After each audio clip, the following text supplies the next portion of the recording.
ご視聴ありがとうございます。スカイリム面白死体研究会会長のめいめいひまりです。今夜も私が選んだとっておきの面白死体を紹介するわ。今回紹介する死体は、グンズルよ。彼はメールーンズのカミソリを手に入れるためのクエスト、過去の断点で戦うことになる死体よ。普通にプレイしてたらそこまで印象に残る死体ではないのだけど、資料術師界隈ではそこそこ名の知れた死体みたいね。そんな彼の性能はどうかというと、名前が知られてるだけあって優秀で使い勝手のいい死体よ。というわけで早速性能を見ていくわよ。始まるよー。グンズルは片手武器と両手武器を得意とする重装戦士よ。彼の最大の特徴は、その攻撃力の高さにあるわ。彼はエクストラダメージ 2.5 を持っているから、武器による攻撃で高いダメージを与えられるわ。防御力も獣人の中では高い方だし、攻守ともに優秀な戦士と言えるわ。強いて欠点を挙げるとしたら、片手武器と両手武器、両方とも同じくらい得意だという点で、どちらを渡してもそこそこのダメージは出してくれるけど、どちらかに特化した死体に比べるとダメージは低くなってしまうわ。例えば片手武器ならフオラの方が上だし、両手武器ならウルグノクの方が上になるわ。とはいえ彼より強い戦士はほんの一部だし、特に両手武器の使い手としては SE においてはトップクラスに優秀よ。彼より強い死体がいることは確かなのだけど、それでも十分強力だし、性能面では欠点がなくて使いやすい死体だと言えるわ。説明しよう。次はステータスを見ていくわよ。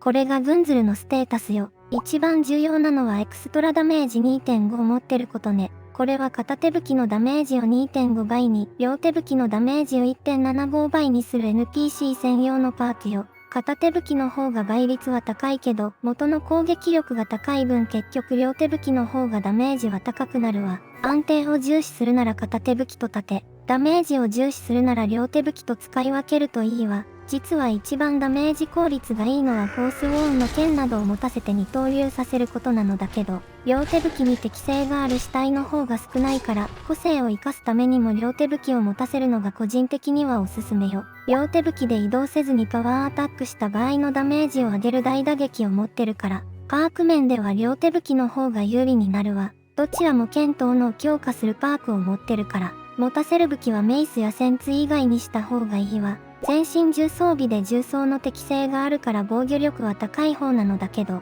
軽装の方が得意だから重装を専門にする死体よりは防御力は低くなるわ。片手武器と両手武器、軽装と重装、どちらにも適性がある分どちらかに特化した死体よりは弱くなってしまうのよね。それでもエクストラダメージを持ってる時点で大半の死体より強いことは間違いないわ。死んでくれません？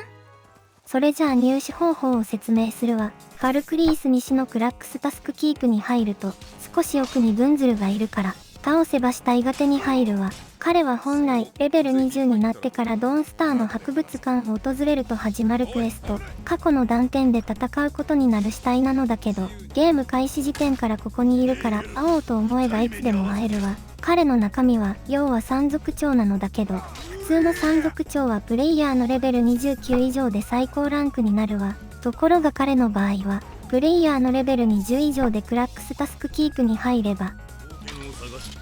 最高ランクの山賊長と同じステータスになるわ。レベル20だと防具はスチールプレート製になってしまうのだけど、レベルを上げてから防具を全てハイで蘇生して、ファストトラベルなどの大きめのロードを挟めば、上位のノルド装備にちゃんと更新されるわ。彼の死体は残念ながら完全には保存できないわ。たとえ保存アイテムを持たせても、離れた場所で30日経過させると、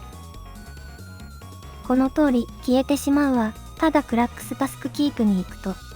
なぜか蘇った状態でリスポーンしているのよね。だからまた倒し直せば再入手が可能よ。と言っても自宅に保管しておけば30日も離れることなんてまずないだろうし、実際には消える心配はしなくていいと思うわ。保存アイテムを持たせなかった場合は10日で消えてしまうし、リスポーンもしないから、完全に保存できなくても、保存アイテムが必要なことに変わりはないわ。ご視聴ありがとうございました。というわけで今回はグンズルについて紹介したわ。戦闘系のスキルが平均的に高くて優秀なのだけど、何かに特化した死体と比べると少し物足りなく感じるわね。完全には保存できないとはいえ入手は簡単だし、実用性の高い死体よ。それじゃあ今回の動画はここまでよ。よかったらいいね、高評価してもらえると励みになるわ。またね。